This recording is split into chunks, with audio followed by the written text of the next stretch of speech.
who of course was one of the great evolutionists, the grandson of Thomas Huxley. Here's what he says. It was on the Galapagos in the early autumn of 1835 that Darwin took the first steps out of the fairyland of creationism into the coherent and comprehensible world of modern biology. And then he goes on to say, it was here that he became fully convinced that species are not immutable, in other words, that evolution is a fact. He says evolution has become comprehensible. Well, you know, I would like, as a scientist, to see some evidence that it really did happen. We can talk about it happening. We can talk about this kind of changing into that, of fish growing legs and coming out of the sea, and yet, where's the evidence that it happened? We need evidence that any basic type of animal ever changed into something else. When people think of evolution, they think of Darwin, but he was not the first to argue for evolution.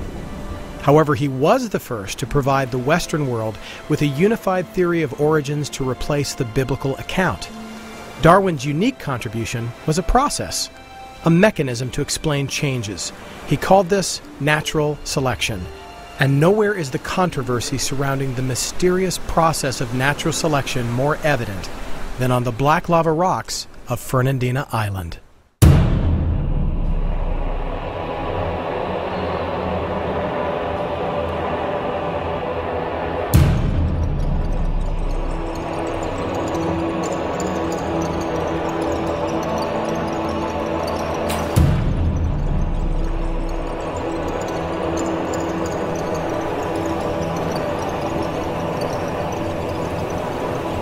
As the sun rises here, monsters begin to wake. Marine iguanas, different than any other iguanas on Earth.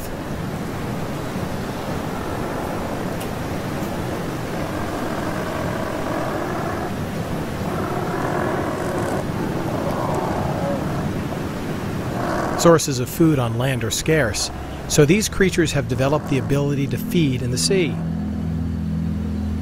After the morning sun has warmed them, they begin to move towards the ocean, one by one, swimming out to feed on the rich algae growing on the rocks below.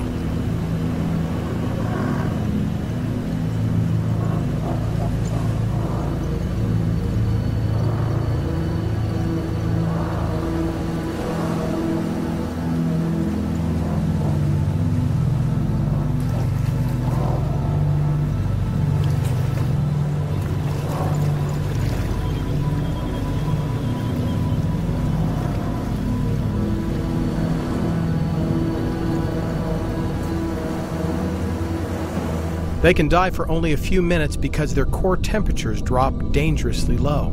Staying down too long can prove deadly.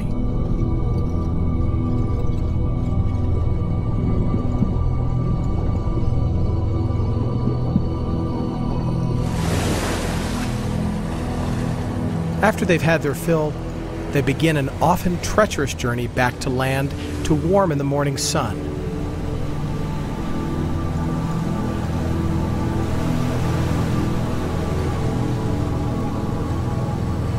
Then, if you're quiet enough, you can hear the amazing sound of change.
we have finally made it out here to the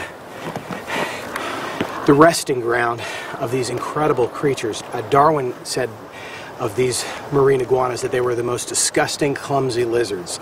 And Captain Fitzroy, who brought them down here, thought that they were simply horrible.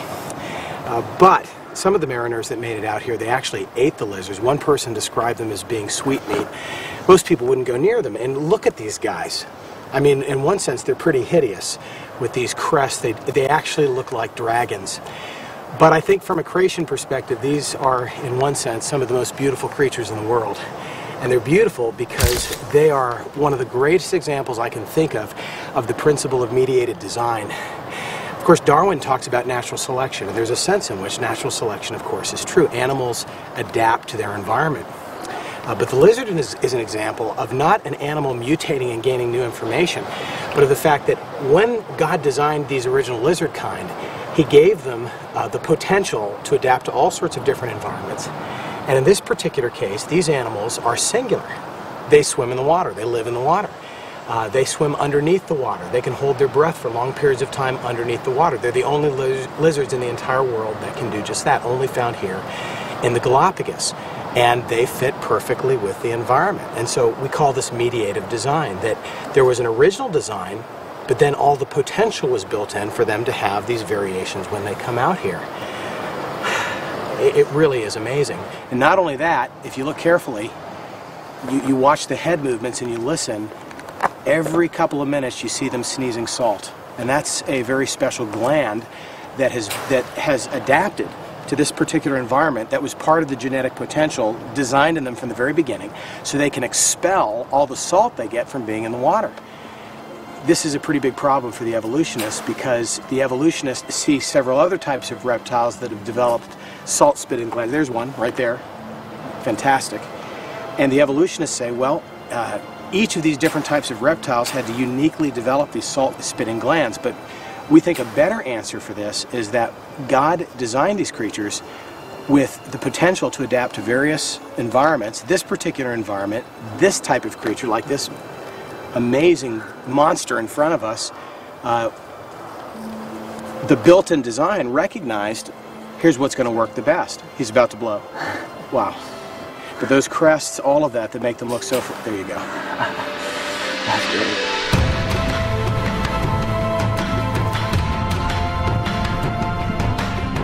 We also observe the flightless cormorant, a unique bird that can only be found on these islands. The cormorant has lost its ability to fly, training it for stealth in the water, where it is able to dive several meters to catch its food. In fact, its wings are only about a third the size they would need to be to fly. The evolutionist model would predict that the evolution of species means that animals actually gain new information and benefit from positive mutations.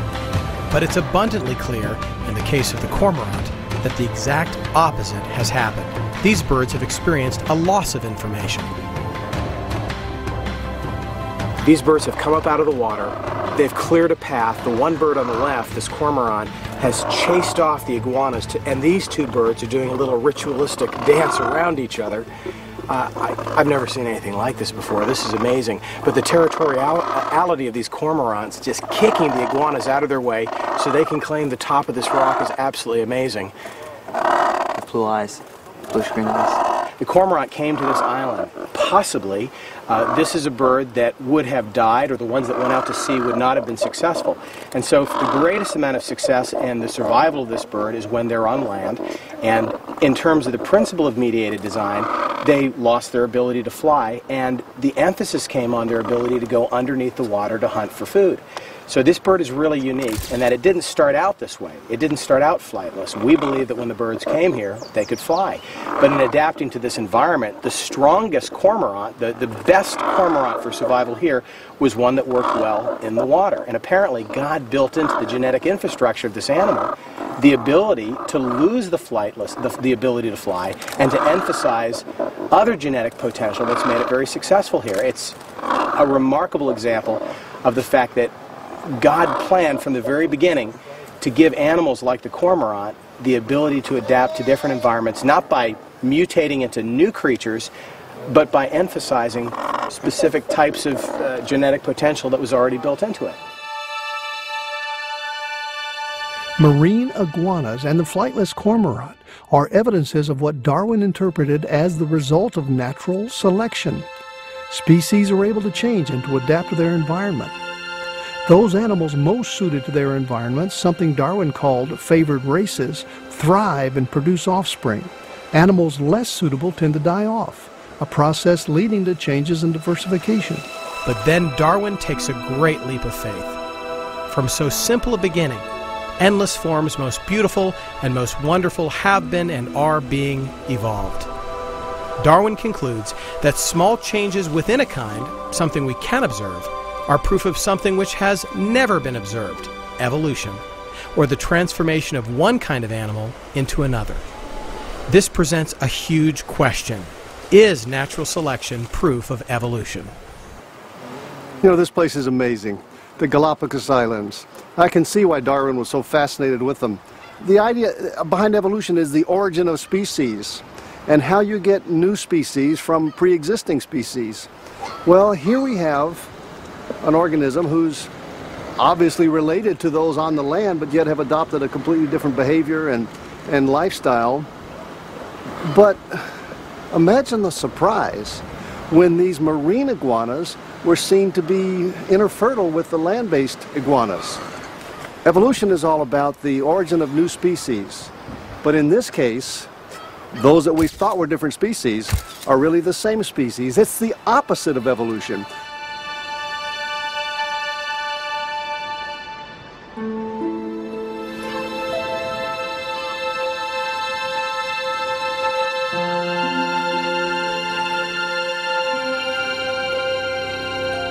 Let me make sure I understand natural selection, which is as I understand it, natural selection is the crux of Darwin's theories. That's the big idea that he had.